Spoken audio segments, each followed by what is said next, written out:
પ્રકૃતિ અને પ્રકૃતિના ત્રણ ગુણો, સત્વગુણો, રજોગુણો અને તમસગુણો. આ ત્રણ ગુણ માણસને જુદા જુદા પ્રકારના મનુષ્ય બનાવે છે. કોકને દેવ બનાવે છે, કોકને દાનવ બનાવે છે, કોકને દૈત્ય બનાવે છે, કોકને અસુર બનાવે છે અને કોકને રાક્ષસ બનાવે છે. પ્રકૃતિ વચ્ચે રહેતો માણસ અને માણસની અંદરની પ્રકૃતિ, આ બેને કારણે માણસની ઓળખ થાય છે. આ બંનેમાં કે એક સૃષ્ટિમાં જો એનો મેળાપ થાય તો એ મેળાપ ખૂબ જ સુંદર હોય છે. પ્રકૃતિને ખોળે રહેતો માણસ ક્યારેક પ્રકૃતિનું મૂલ્ય સમજતો નથી અને માણસની અંદર રહેલી પ્રકૃતિ એ પોતાનું એટલે કે ઘમંડ રાખી પોતાનું મૂલ્ય ઊંચું રાખે છે. આપણે ભણતા હતા ત્યારે એક વાર્તા આવતી હતી જેની આજે હું પુનરાવર્તન કરી દઉં. એક રાક્ષસ હતો. એ રાક્ષસ ક્રૂર હતો. એ પોતાનામાં મસ્ત રહેતો અને પોતાની દુનિયામાં ખુશ રહેતો. એનો એક મોટો મહેલ હતો. મહેલની બહાર આગળ એક મોટો ખૂબ સુંદર બગીચો હતો. એમાં જાત જાતના ફૂલ છોડ થતા હતા. એકવાર રાક્ષસ કોઈ કામ માટે બહાર ગયો અને બહાર ગયો એટલે આસપાસના બાળકો ત્યાં એ મહેલના બગીચામાં રમવા આવ્યા.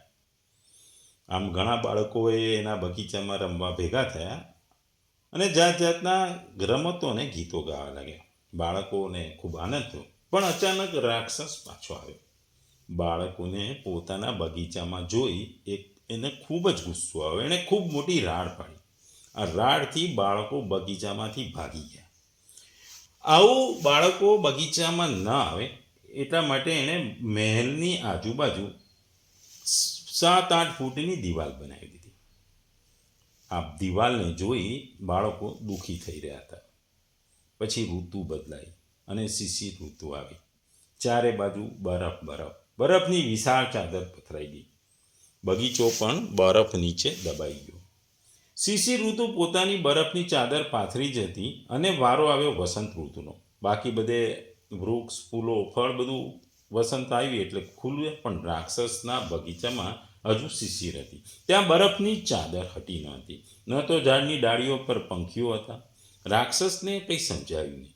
એને થયું કે આ કેમ થયું? બધે વસંત છે ને અહીં પોતાના મહેલમાં હજુ બરફ છે. એ વિચારતો થયો પણ એને કંઈ સમજાયું. થોડો સમય વીત્યો. એક સવારે રાક્ષસ પોતાના રૂમમાં સૂતો હતો અને એક ચકલીના રૂમની બારી આવીને ગીતો ગાવા લાગી. રાક્ષસની ઊંઘ ઉડી ગઈ. એને નવાઈ લાગી કે અચાનક આ પક્ષીઓ એના બગીચામાં કઈ રીતે આવ્યા. એણે એ જોવા માટે બારીની બહાર જોયું તો બગીચામાં 2 બાળકો હિંચકા પર ઝૂલી રહ્યા હતા. આ બાળકો અંદર કેવી રીતે આવ્યા? એના માટે જોયું તો એણે દિવાલ તરફ જોયું તો દિવાલમાં એક બાકોરું પાડ્યું હતું. રાક્ષસ ગુસ્સે થવા જઈ રહ્યો હતો બાળક પર. ત્યાં તો એને જોયું કે બાળકો જ્યાં રમતા હતા ત્યાં બરફ પીગળી ગયો હતો અને લીલુંછમ ઘાસ દેખાઈ રહ્યું હતું. હિંચકાની આજુબાજુ સારા એવા ફૂલોવાળા છોડ દેખાઈ દે રહ્યા હતા અને બાજુમાં ઝાડ ઉપર પણ પાંદડા આવી ગયા હતા. પક્ષીઓ ગીત ગાઈ રહ્યા હતા. બસ આટલું દ્રશ્ય જોયું અને રાક્ષસના હૃદય પર જે બરફ છવાયો હતો એ દૂર થઈ ગયો. એ રૂમમાંથી બહાર નીકળી બગીચા તરફ આવ્યો. એને આવતો જોઈ બાળકો ગભરાઈને ભાગી ગયા. રાક્ષસે હાથમાં મોટો હથોડો લીધો અને એણે આજુબાજુ પોતે જે બનાવેલી દિવાલ હતી એને તોડી દીધી. પછી તરત જ પોતાના બગીચામાં રમવા માટે બાળકોને બોલાવી લીધા. બાળકો ખુશ થયા, ખૂબ આનંદ થયો. બગીચામાં રમવા માટે આવ્યા એટલે ધીરે ધીરે બગીચામાંથી બરફની ચાદર ધીરે ધીરે દૂર થઈ ગઈ અને એનો બગીચો અને બાળકો અને પક્ષીના ગીતોથી બાળકોનો આ બગીચો સુશોભિત થઈ ગયો. આ જ વાત અહીં ભગવાન કરી રહ્યા છે. ભગવદ્ ગીતાનો અધ્યાય 9મો અને શ્લોક 12મો. મોઘાસા મોગ કર્માણો મોગ જ્ઞાન વિચેતસ રાક્ષસૈમાસુરી ચૈવ પ્રકૃતિમ મોહિનીમ શ્રિતાઃ. ગુજરાતીમાં આ શ્લોકને આપણે કહીએ તો જે લોકો આવી રીતે મોહગ્રસ્ત થયેલા છે તેઓ આસુરી તથા નાસ્તિક વિચારો પ્રત્યે આકર્ષાય છે. આમાં મોહગ્રસ્ત અવસ્થામાં તેમની મુક્તિ માટેની આશા તેનો સકામ કર્મો અને તેમનું જ્ઞાન સંવર્ધન એ બધા વ્યર્થ થઈ જાય છે. બીજા શબ્દોમાં જો આ શ્લોકને ગુજરાતીમાં કહીએ તો એ વ્યર્થ આશા રાખનારા, વ્યર્થ કર્મ કરનારા તેમજ વ્યર્થ જ્ઞાનવાળા વિક્ષિપ્ત ચિત્તની અજ્ઞાનીજનો રાક્ષસી, આસુરી અને મોહિની પ્રકૃતિને ધારણ કરી રાખે છે. અહીં જે આગલા શ્લોકોમાં ચોથા શ્લોકથી ભગવાને 10મા શ્લોક સુધી ભગવાને પોતાના જે પ્રભાવની વાત, જે સામર્થ્યની વાત કરી હતી, એ પ્રભાવને જે નથી માનતા એવાની વાત આ 11મા અને 12મા શ્લોકમાં કરી છે. કારણ કે એ જે માનતા નથી એની વાત કરી છે. ખાસ કરીને આ શ્લોકમાં ભગવાનની અવગણના કરનારનું ફળ બતાવે છે. સામાન્ય રીતે જોઈએ છે કે માનવ સ્વભાવના મુખ્ય બે પ્રકારો છે. એક દૈવી અને એક અદૈવી. દૈવી પ્રકૃતિ આપણે ભગવાન જોઈએ છે, દેવો હોય છે. ભગવાનની દૈવી પ્રકૃતિ એટલે સારી પ્રકૃતિ છે. અને અદૈવી પ્રકૃતિમાં ઘણી બધી પ્રકૃતિ આવે છે. એમાં અસુરી આવે છે, દાનવ આવે છે, દૈત્ય આવે છે, રાક્ષસ આવે છે. આમ જુદી જુદી પ્રકૃતિઓ આવે છે. આ પ્રકારની પ્રકૃતિઓ એ પ્રકૃતિના 3 ગુણો પર આધાર રાખે છે. જે 3 ગુણો છે એનું વધતા ઓછુંપણું એના ઉપર આ દૈવી અદૈવી પ્રકૃતિ અને અદૈવી પ્રકૃતિના પ્રકારો પણ આ ગુણો પર આધારિત છે. ભગવાન અહીં અદૈવી પ્રકૃતિના પછીના પુરુષોનો ઉલ્લેખ કરી રહ્યા છે. તેમની આશાઓ નિરર્થક છે, ખાલી છે. તેમની ક્રિયાઓ નિરર્થક છે. કંઈ પણ સારું અથવા કાયમી ઉત્પન્ન કરે એવું કરતા નથી. તેમનું જ્ઞાન પણ નિરર્થક છે. કારણ કે તે ઇન્દ્રિયો અને નાશવંત જગત સુધી સીમિત છે. એટલે એ વાત ભગવાન અહીં કહે છે. અહીં ભગવાન પહેલે મોગાસા શબ્દ વાપર્યો છે. મોગાસા શબ્દનો અર્થ શું થાય છે? એટલે કે જેમની આશાઓ અથવા કામનાઓ વ્યર્થ હોય છે એમને મોગાસા કહે છે. જે લોકો ભગવાનથી વિમુખ હોય છે તેઓ સંસારની તમામ વસ્તુઓની ઈચ્છા રાખે છે, ભૌતિક ઈચ્છાઓ રાખે છે.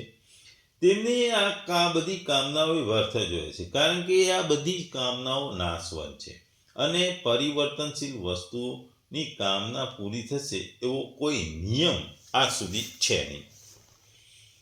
એવો કોઈ નિયમ ન હોવાથી કદાચ ધારો કે જો એમની ઈચ્છાઓ કામનાઓ પૂર્ણ થઈ જાય તો પણ એ લાંબો સમય ટકશે નહીં. કારણ કે ફળ આપી અને નષ્ટ થઈ જાય છે. જ્યાં સુધી પરમાત્માની પ્રાપ્તિ નથી થતી ત્યાં સુધી ગમે તેટલી સાંસારિક વસ્તુઓ, ભૌતિક ઈચ્છાઓ મળી જાય, ના મળે તો પણ એ બધી વ્યર્થ છે. બીજો શબ્દ મોગ કર્માણ આ શબ્દ વાપર્યો છે. જેમના યજ્ઞ, દાન, તપ વગેરે તમામ કર્મો વ્યર્થ હોય, શાસ્ત્રોક્ત ફળ આપનારા ન હોય તેને મોગ કર્માણ કહે છે. ભગવાનથી જે વિમુખ થયેલો મનુષ્ય છે એ શાસ્ત્રવાળું કોઈ બી કામ કરે, ગમે તેટલા શુભ કર્મો કરે, પરંતુ છેવટે એ બધા નકામા થાય છે. કારણ કે મનુષ્ય સકામ ભાવથી શાસ્ત્રવિદ યજ્ઞ, દાન વગેરે કર્મ પણ કરશે તો પણ તે કર્મો જે શરૂઆત હોય છે એમ એનો અંત હોય છે. એટલે એમના ફળ પણ આદિ અને અંત હોય છે.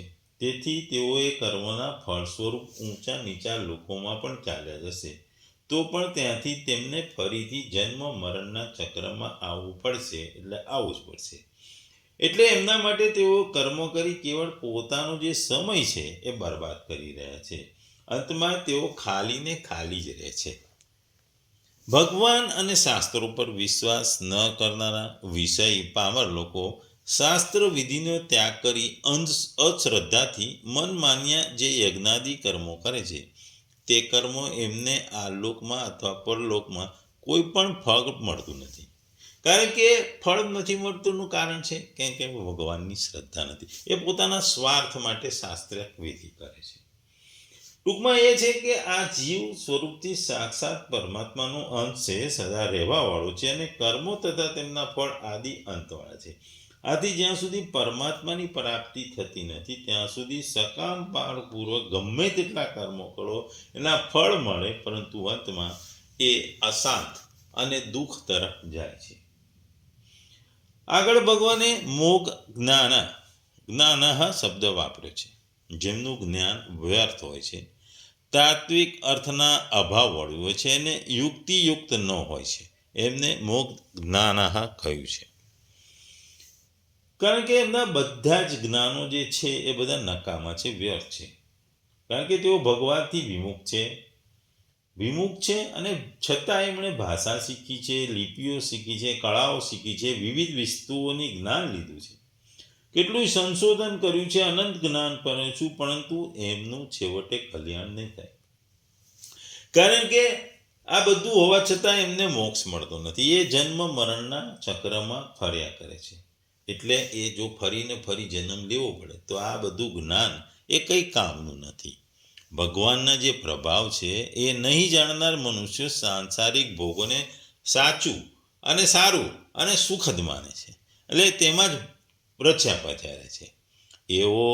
એ લોકોનામાં એવો ભ્રમ હોય છે કે આ ભોગો જ એમને સારામાં સારું પરમ સુખ આપશે.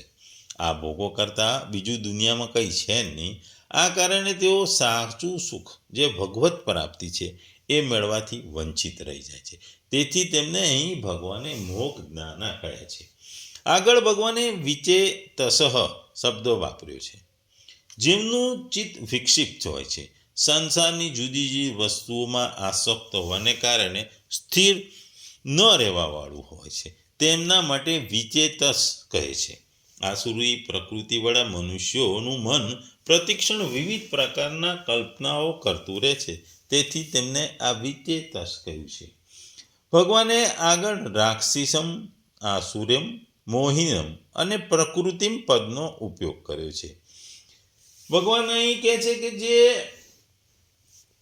જે રાક્ષસો જેમ કોઈ પણ કારણ વગર જે દ્વેષ કરતા હોય છે, બીજાનું ખરાબ કરતા હોય છે, અનિષ્ટ કરતા હોય છે, બીજાને તકલીફ આપી એવો સ્વભાવ છે, તેને રાક્ષસી પ્રકૃતિ કહે છે.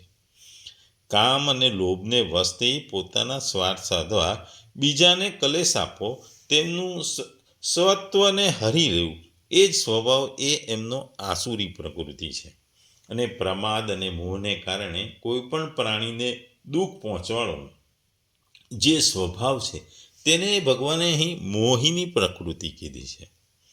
આવા દુસ્વભાવનો ત્યાગ કરવા માટે પ્રયાસ ન કરો, તેમજ આવા સ્વભાવને ઉત્તમ માનવું અને એને જે પકડી રાખવું અને જકડી રહેવું, તેને ધારણ કરી રહેવું એમ કહેવાય છે. જે લોકો ભગવાનને જાણતા નથી, ભગવાનના અસ્તિત્વને નહીં જાણતા, ભગવાનને ભાવનાને નથી જાણતા, ભગવાનના પ્રભાવને નથી જાણતા, તેઓ ઘણું કરી આમ જ કરે છે. અને તેથી જ ભગવાને આ શબ્દ અહીં વાપર્યો છે. ભગવાને કહે છે કે પરમાર્થથી વિમુખ થઈ કેવળ પોતાના પ્રાણોને ટકાવવા અથવા સુખપૂર્વક જીવવાની જે ઈચ્છા હોય છે, આ જ મોટી આસુરી પ્રકૃતિ છે. 3 પ્રકારની પ્રકૃતિ આસુરી, રાક્ષસી અને મોહિની બતાવવામાં આવી છે. તેમના મૂળમાં આસુરી પ્રકૃતિ છે, અર્થાત આસુરી સંપત્તિ બધા જ મૂળનું એક ઉદાહરણ છે. એક આસુરી સંપત્તિને આશ્રિત થતા રાક્ષસી અને મોહિની પ્રકૃતિ પણ સ્વાભાવિક રીતે જીવનમાં આવી જાય છે. કારણ કે ઉત્પત્તિ અને વિનાશશીલ પદાર્થો મેળવવાનું ધ્યેય હોવાથી બધી જ અનર્થ પરંપરાઓ આવે છે. આપણે આગળ વાત કરી એમ દૈવી અને અદૈવી પ્રકૃતિમાં જે 4-5 વસ્તુઓ છે એની આગળ હવે આપણે ચર્ચા કરીશું.